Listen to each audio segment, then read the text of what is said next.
Hello everyone, and welcome to Biopedia.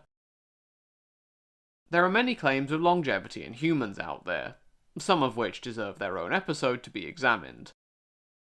However, we are going to be looking at one specific example in today's episode.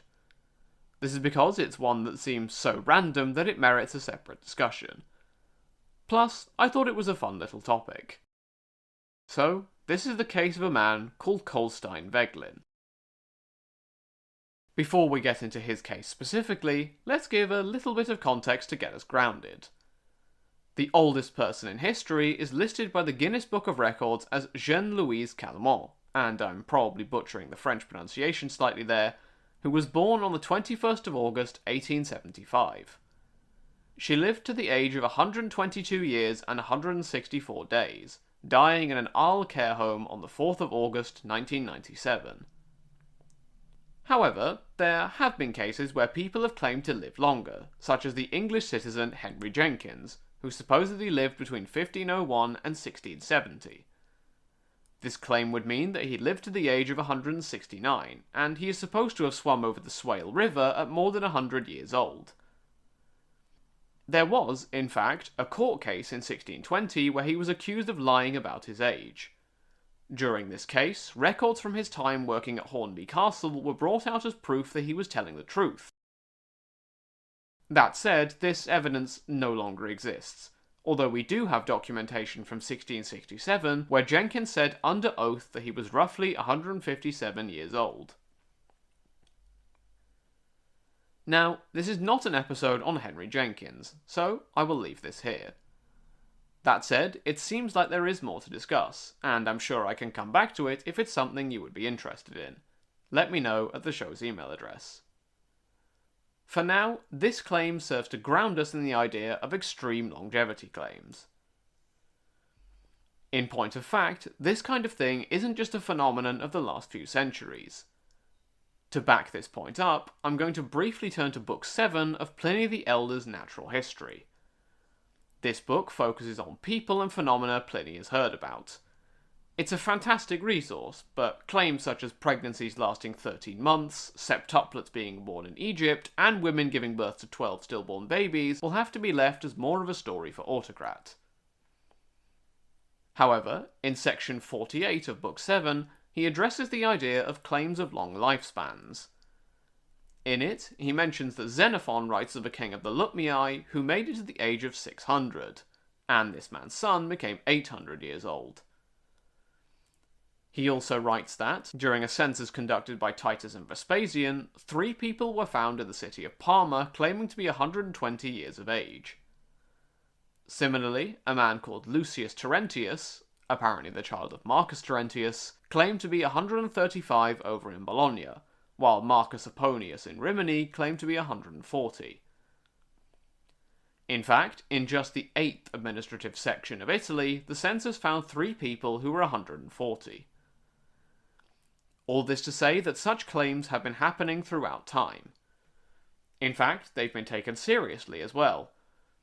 To demonstrate this, there's even a man called Thomas Parr who died in 1635, supposedly at the age of 152, after having seen 10 reigns. How seriously was this taken? Well, he was buried in Westminster Abbey on the direction of King Charles I himself. With all of this context in mind, let's turn at last to Colestein Veglin. The only real account we get of him is a snippet from the New York Times published on the 20th of July 1876. This account straight away claims that Veglin is mad, which feels like an ominous start to any article. He was apparently arrested on the 19th of July in the city of Newark in the state of New Jersey. Veglin maintained that he was 615 years old, and that he had 6 living spouses, so closer to that king of the Lupmii in terms of claims than anyone Pliny had encountered in that census. Veglin apparently lived at 21 William Street and was quite rich. However, he was taken to an asylum. Now, the source doesn't actually mention a specific place. Or, not really, it just mentions the asylum.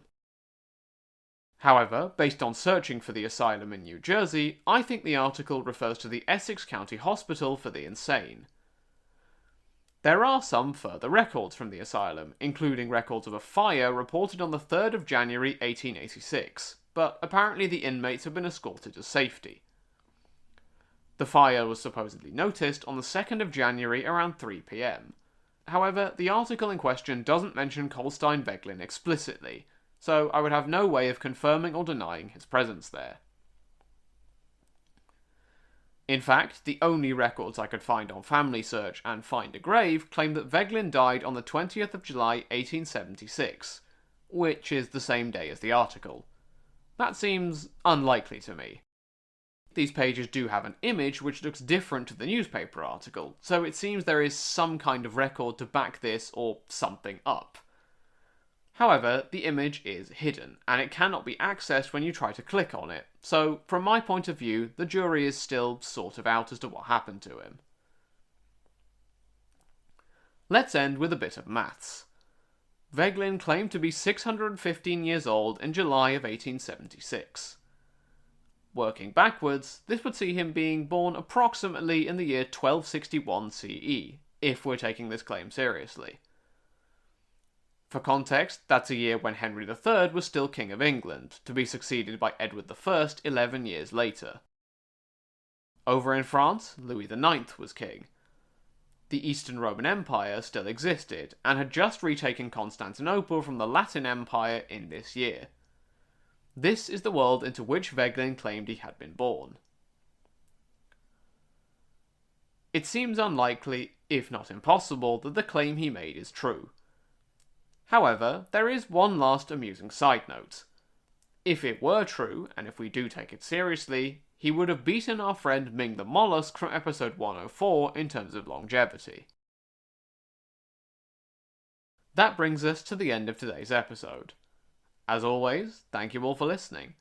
Feel free to get in touch at the show's email address if you have any questions, comments, or topic suggestions for future episodes.